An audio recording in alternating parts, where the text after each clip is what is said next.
Hey, Aunt Sarah, do you have any aspirin? They're in the cabinet. Did you get chewed up again? Meet Jim Sock. Between a headache and a heartache, he's a little depressed. You might be too if you lived at your great aunt's house and your girlfriend just told you to take a hike. Jim's an addict and he's been using again. And he's got a bigger problem right around the corner. Against doctor's orders, he's off buprenorphine and withdrawal is starting to set in. Welcome to Jim's brain. Cells called neurons are firing off messages to one another to create Jim's thoughts, feelings, and actions. This neuron is sending a message, and this one is listening. Communication occurs at the end of the neurons in a space called the synapse. And sometimes, as we all know, the conversation can get ugly. Jim, shouldn't you be off to your appointment? I don't really have time to go to the doctor. And why not? I have to dog sit for a friend. He's more of a cat person. I don't have pants. Jim, please, Quick, be serious. The blow dryer needs CPR. Jim thinks he could beat this on his own, but these days, his resolve is wearing thin and he's been stretched to the limit. What should he do with his aunt's pain pills? I'm sick of this junk. Enough. There we go. Yes. And hook. And down you go now.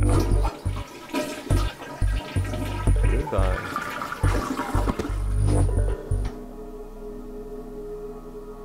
Where are you headed? Running. Exercise is good for Jim's soul and his brain. See you later.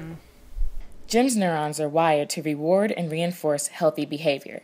Naturally occurring opiates called endorphins are released during everyday pleasurable activities, such as exercise.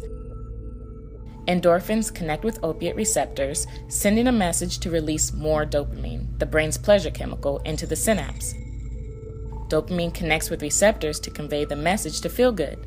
The more dopamine in the synapse, the better Jim will feel.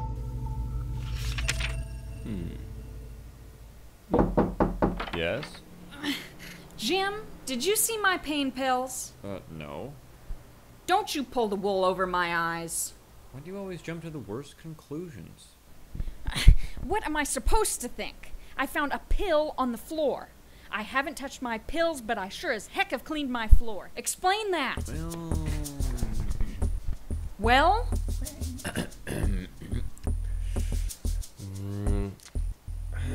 Yeah, I dumped them down the toilet. I haven't been taking my meds. I want to get her back. I'm really trying to stay clean. I know. That's tough for any sock. And I'm proud of you for taking care of yourself. Can you be more careful about where you leave your pills? Of course. Do you want to ride to the doctor's office? Jim, I really recommend you boost your support at this time. Your socks. Better off together. Starting back on buprenorphine as a first step will help you feel more comfortable, but that's really just part of it. Now that you've started the medication, it will help with your cravings and withdrawal. Take it as prescribed and stick with it. Buprenorphine binds to the receptors in the brain, however, without a perfect fit. Other opioids are blocked while buprenorphine occupies the receptors. So if you were to use heroin or painkillers, you won't feel anything. Buprenorphine binds with receptors for much longer than most other opioids, which helps a single dose last at least a day. Aunt Sarah, he's counting on you for support. Jim, let's touch base by phone over the next few days to see how it's going.